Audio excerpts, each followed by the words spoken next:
Magbabago na talaga ako! Hindi na ako magagalit! Mga anak, kain na tayo! Teka lang, asan yung kanin?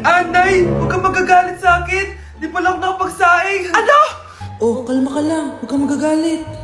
Sige anak! Magsaing ka na! Sige po, Nay!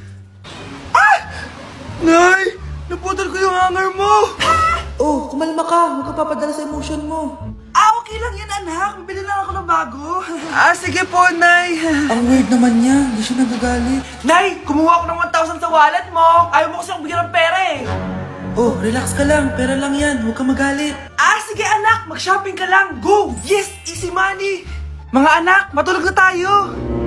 Ikaw, ano gusto mo? Nay, kailangan ko pala ng one whole sheet bukas tapos ng glue. Kung kailan gabi na? Oh, relax ka lang. Anak mo yan. Bilan mo na siya.